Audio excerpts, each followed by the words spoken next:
శ్రీగురుభ్యో నమః. హరి ఓం. సర్వమంగళమాంగళ్యే శివే సర్వార్ధసాధికే శరణ్యే త్ర్యంబికే దేవి నారాయణి నమోస్తుతే. శ్రీమాత్రే నమః. వరలక్ష్మీ మాత మాసం ఇది, మహాలక్ష్మీ మాసం. ఒకవైపు మంగళగౌరి, ఒకవైపు వరలక్ష్మి. అటువంటి సుసంపన్నమైన వారం. అలాగే మనకి శ్రావణ మాసం సోమవారంతో ప్రారంభమవడం, ఐశ్వర్యం ఈశ్వరేచ్ఛ.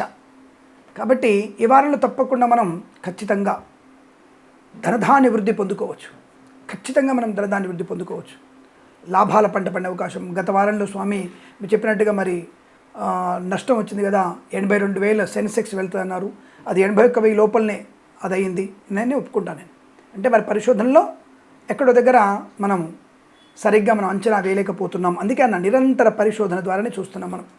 సరే, ఈ ఒక వారంలో 5, 6, 7, 8, 9 తేదీలలో షేర్ మార్కెట్ ఎలా ఉండబోతుంది? కొంతమంది మిత్రులు అలాగే సోదరిమణులు కూడా మెసేజ్ చేస్తున్నారు. మాకు నష్టం వచ్చిందని, కొంతమంది లాభం వచ్చిందని మెసేజ్ చేస్తున్నారు. వారందరికీ కృతజ్ఞతలు. అయితే ఇక్కడ ఒక చిన్న వివరణ మీకు. మీ యొక్క నక్షత్రము రాశిని బట్టి నష్టం వచ్చింది లాభం వచ్చింది చెప్పండి. అంటే మీ యొక్క రాశిని నక్షత్రాలను మెన్షన్ చేయండి. మాకు లాభం వచ్చింది నష్టం వచ్చిందని మేము దాన్ని సరిపోల్చుకునే ప్రయత్నిస్తాం. ఆఫీస్ వాళ్ళు వెంటనే మాకు ఇన్ఫర్మేషన్ ఇస్తున్నారు. ఇంకా బాగా పరిశోధన చేసి మీకు ఇంకా మంచి ఫలితాలు ఇచ్చే ప్రయత్నం చేస్తాము.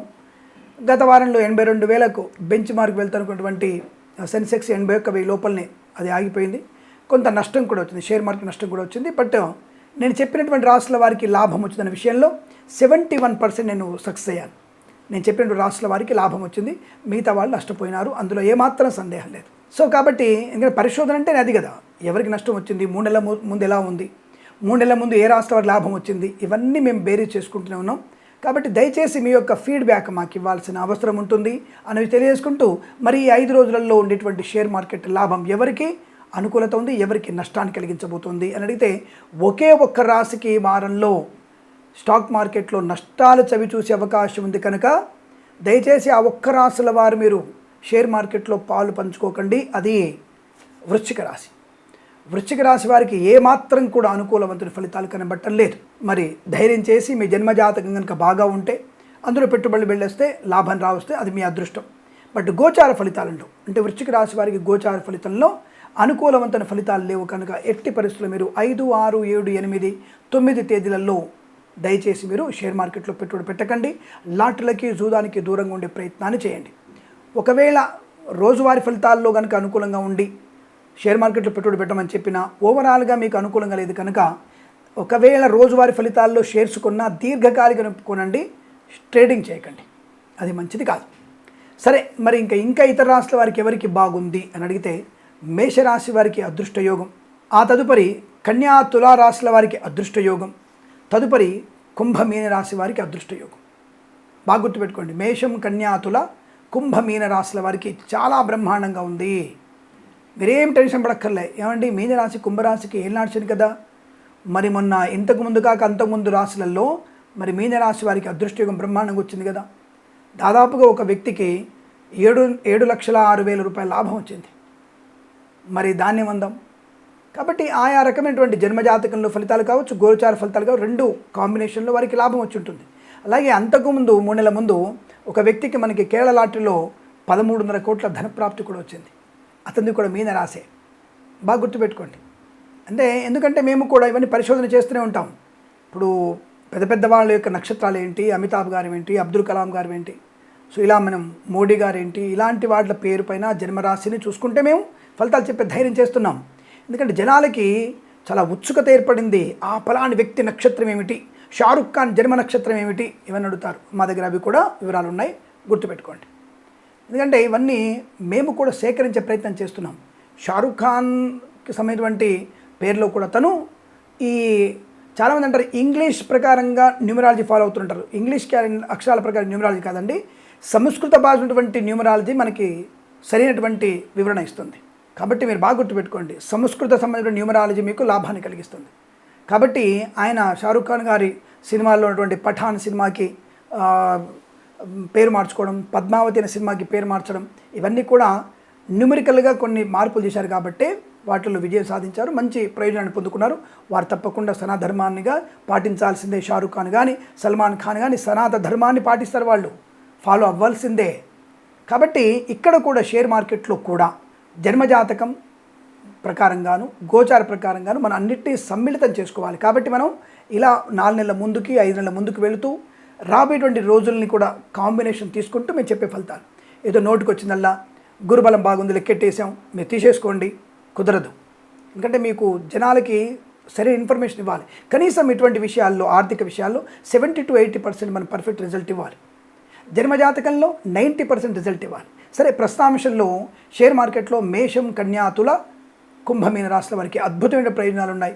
మరి ఈ ఒక్క వారంలో సెన్సెక్స్ ఎలా ఉండబోతుంది? ఈ ప్రపంచ సమయటువంటి అంటే ముఖ్యంగా ఈ అమెరికా వాడికి మనకంటే జీడిపి వాడు తక్కువ అయినా సరే ప్రపంచంలో ధనిక దేశంగా ఉన్నాడంటే వానికి అనేక వనరులు ఉన్నాయి. కాబట్టి సూర్యుడు అస్తమించిన సామ్రాజ్యం అనుకుంటారు కదా, వాడికి ఒక ప్రాంతంలో సూర్యుడు ఉదయిస్తే ఇంకో సమయంలో అస్తమిస్తాడు. కాబట్టి అందుకే వాడిని సూర్యుడు అస్తమించిన సామ్రాజ్యం అంటారు వాడిని. అయినా సరే మనకంటే జీడిపి గొప్పగా లేదు, ఏ దేశానికి లేదు. జర్మనీకి లేదు, జర్మనీ మనకంటే మైనస్, జపాన్ మనకంటే మైనస్. సో కాబట్టి బ్రిటన్ కానీ రష్యా వాడు కూడా మన తర్వాత రష్యా వాడు ఉన్నాడు అంతే. మన సెకండ్ చైనా వాడు ఉన్నాడు, మనదే హై లెవెల్ ఉంది. కాబట్టి మనకి ఆసియా ఖండంలో కానీ ప్రపంచంలో మన జీడిపి గొప్పది. కాబట్టి అలా మనం ప్రపంచమైనటువంటి యుద్ధాలని, ప్రపంచమైనటువంటి ఎన్నికలని, అంటే గొప్ప గొప్ప దేశాలుగా ఉన్నటువంటి వాటి ఎన్నికల్ని దృష్టిలో ఉంచుకొని వారి ఆర్థిక ప్రయోజనాన్ని, అలాగే విపత్తులు అంటే ప్రకృతి విపత్తులను దృష్టిలో పెట్టుకొని మనం ఇవన్నిటిని కూడా మేము తెలుసుకునే ప్రయత్నం చేస్తాం. దాని మీద ఆధారపడి ఉంటుంది ఆర్థిక ప్రయోజనం అనేది, ఆర్థిక లాభాలు అనేవి. అలా పరిశీలించినప్పుడు ఈ వచ్చే వారంలో కూడా అనుకూలవంతమైన ఫలితాలే కనబడుతున్నాయి. ఈసారి మళ్ళీ మన సంపద వృద్ధిలోకి వెళ్తుంది. 82,000 పాయింట్లకి మన సెన్సెక్స్ చేరుకునే అవకాశం ఉంటుంది. బీఎస్సీలో కూడా అంటే బాంబే స్టాక్ ఎక్స్చేంజ్లో కూడా మనం ఉన్నతమైనటువంటి ప్రయోజనాన్ని పొందుకునే అవకాశం ఉంటుంది. నేషనల్ స్టాక్ ఎక్స్చేంజ్లో కూడా మంచి ఫలితాలు అందుకునే అవకాశాలు కనపడుతున్నాయి. మరి ఏ షేర్లు బాగున్నాయి? ఈ సాఫ్ట్వేర్ రంగ షేర్లు కాకుండా, ఎందుకంటే అవన్నీ అమ్మడంలో ఎక్కువ వెళ్ళిపోయారు, అవి కాకుండా సాఫ్ట్వేర్ షేర్స్ కాకుండా మీరు ఐరను, స్టీలు, ముడి సరుకులు లాంటివి, ఇన్సూరెన్స్ అనేటువంటి షేర్స్ కొన్నట్టయితే, అలాగే ఆటోమొబైల్ షేర్స్ కొన్నట్టయితే, తదుపరి మీరు ముఖ్యంగా ఈ ముడి చమురు అనేటువంటి షేర్స్ కొనకండి. ఎందుకంటే మళ్ళీ ఈ యొక్క ముడి చమురు విలువ పెరిగే అవకాశం ఉంది, ఒక బ్యారెల్ ధర పెరగడానికి అవకాశం ఉంది. కనుక అక్కడ షేర్లు పడిపోయే అవకాశం ఉంది. దానివల్ల కొంత ఆర్థికమైన నష్టం మనకు వచ్చే అవకాశం ఉంది. 7వ తేదీ మనకి అకస్మాత్తుగా ఆర్థిక నష్టం షేర్ మార్కెట్లో ఏర్పడే అవకాశాలు కనబడుతున్నాయి. కాబట్టి 7వ తారీఖు చాలా జాగ్రత్తగా ఉండే ప్రయత్నాన్ని అన్ని రాష్ట్రాల వారు ప్రయత్నం చేయండి. తదుపరి మళ్ళీ పుంజుకుంటుంది. నేను చెప్పిన రాష్ట్రాల లాభం ఉంటుంది. ఈ వారం మొత్తం కూడా షేర్ మార్కెట్లో లభ్యము ఆనందకరం లేనటువంటి రాశి వృశ్చిక రాశి ఒకటే. వాళ్ళొక్కడు జాగ్రత్తగా ఉండండి. మిగతా రాశుల వారు యావరేజ్గా ఉంది కనుక తక్కువ మొత్తంలో పెట్టుబడి పెట్టే ప్రయత్నం చేయండి, లాభాలు పొందుకోవచ్చును అనేవి తెలియజేసుకుంటూ, తప్పకుండా ఇటువంటి షేర్స్ మీరు అంటే సాఫ్ట్వేర్ రంగ షేర్స్, ముడి చమురుటువంటి షేర్స్ కొనుగోలు చేయకుండా ఉంటూ మిగతా షేర్స్ కొనండి. తప్పకుండా మీకు లాభం ఉంది, మంచి అభివృద్ధి పొందుకునే అవకాశాలు ఉన్నాయి. తప్పకుండా కలిసి వచ్చే అదృష్టం కూడా చెప్పబడుతోంది. శుభమస్తు. సర్వే జనా సుఖినో భవంతు. తప్పకుండా ఇటువంటి మంచి విశేషాలని 10 మందికి షేర్ చేసే ప్రయత్నం చేయండి. సబ్స్క్రైబ్ చేయండి. మీకు ఇంకా అనేక విషయాలు చెప్పే ప్రయత్నం చేస్తాను. ధార్మిక విషయాలు కానీ, సోషల్గా కూడా మీకు ఏమైనా విషయాలు కావాలన్నా, ఏదన్నా మోటివేషన్కి సంబంధించినటువంటి మీకు ఇన్ఫర్మేషన్ కావాలన్నా తప్పకుండా ఇచ్చే ప్రయత్నం చేస్తాను. దాని గురించి పూర్తిగా స్పష్టంగా మాట్లాడగలిగిన అవకాశం నాకు ఉంటుంది. మీ అందరి కోసం ఎప్పుడు మీ ముందుంటానని తెలియజేసుకుంటూ ప్రేమతో మీ కిరణ్ శర్మ. సమస్త సన్మంగళాని భవంతు. నిత్య శ్రీరస్తు. నిత్య సన్మంగళాని భవంతు. నమస్కారం.